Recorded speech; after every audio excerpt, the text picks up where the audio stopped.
Hello everyone, my name is Jaden, and welcome back to the inside of a giant worm. Today we're going to be talking about two films, one relevant and one starring Timothée Chalamet.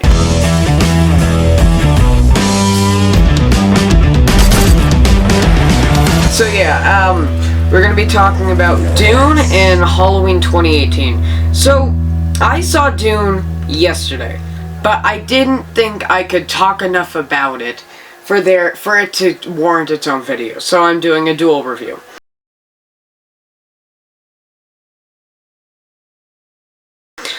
Dune is directed by Denis Villeneuve and is 2 hours and 35 minutes long. I went into this movie knowing nothing about it. I've never read the book, I haven't seen the original movie. All I knew was that Timothée Chalamet's in it and he puts his hand in a box. So yeah, this movie is jam-packed with people. It has Rose the Hat from Dr. Sleep, Willy Wonka, Aquaman, and Poe Dameron from Star Wars. If you don't like sci-fi films, do not see this movie. Alright?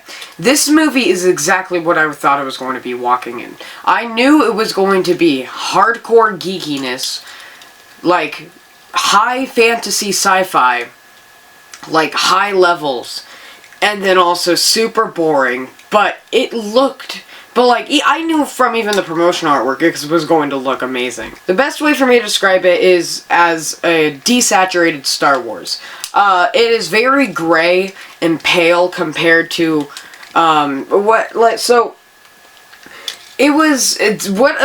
my biggest issues with, like, CGI and stuff, I know I don't mean to sound like a cinephile snob, but, like, CGI now, CGI's fine if it looks good, alright? So, like, Marvel movies, it doesn't mix well. This movie looks gorgeous, and the CGI, because you can tell there's some CGI in there, oh my god, what's the word? Merges perfectly into the world.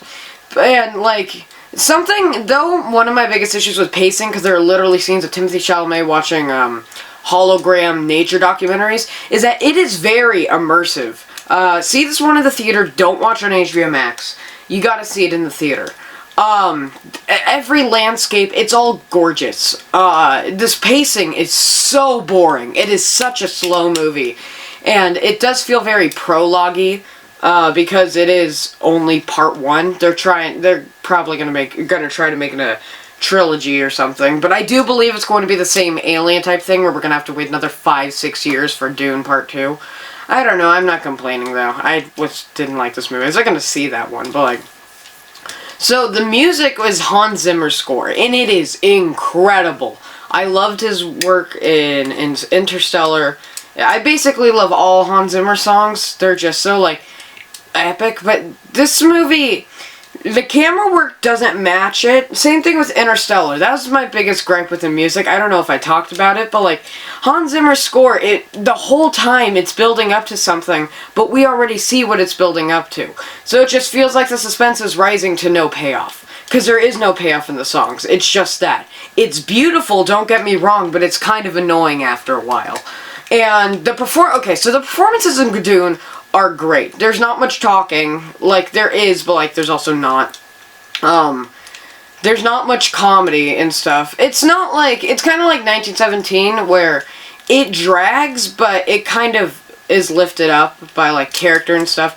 This movie is not, like, character-driven. Timothée Chalamet, he's great, but if you're seeing this movie for him, don't.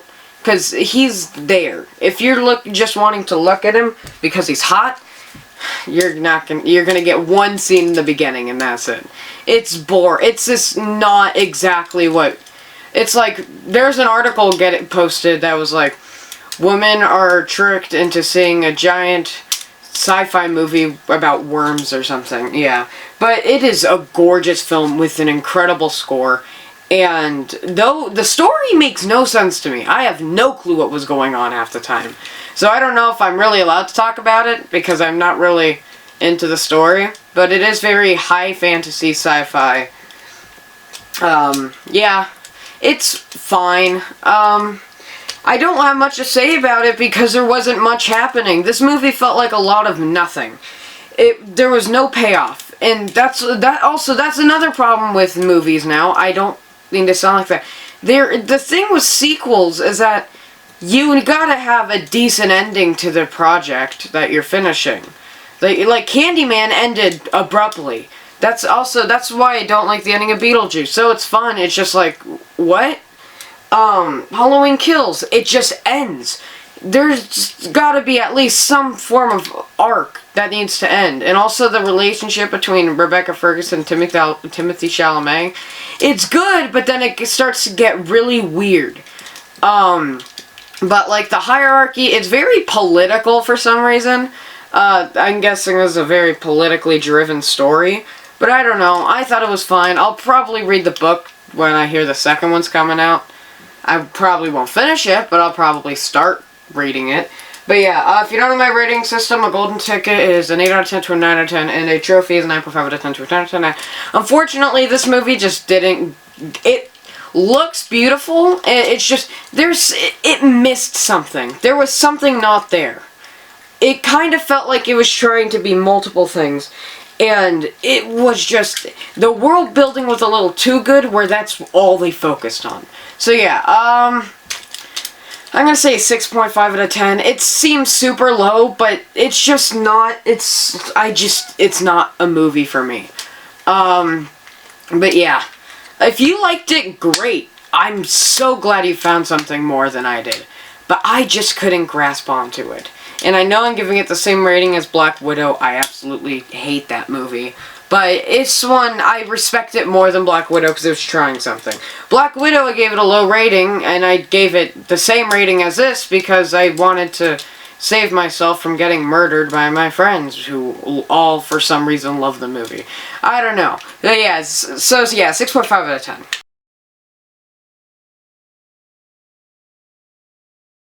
And now for our second feature presentation.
So we're going to be talking about Halloween 2018.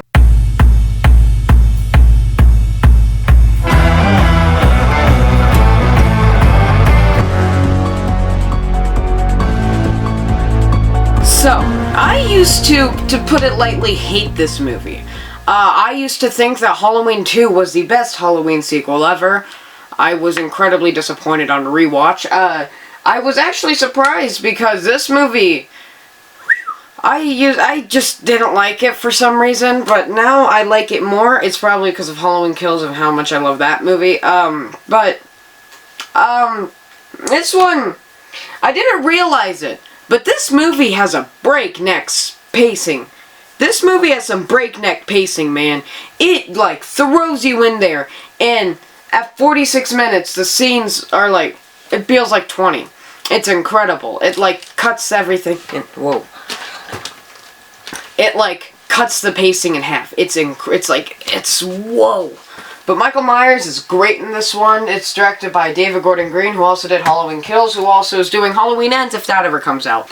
But yeah, this one, as Halloween Kills, feels more like a look at what it did to the town. Halloween 2018 feels more like a character essay on Laurie, and kind of introducing these more characters. I mean, it's okay. So my biggest issue with it originally was its breakneck pacing, but I feel like that really builds it up. Its score, incredible. I love the sounds. I love the sounds, like the It kind of reminds me of Goosebumps. There are some good jump scares in here. I forgot, I forgot the first time. There's some comedy feels misplaced, but, like, it has a pretty good fuego-y finale. Okay. It has a pretty good finale. Okay. I don't like the sacrificing, then going, meh, but I do like how they, like, play tricks on Michael. I don't like, some of this feels like fan service, where, okay, well, it is. It feels forced where Michael's Laurie's trying to take the place of Michael, where, like, Allison's looking outside the school, and then she sees Laurie instead of Michael, when Michael saw Laurie.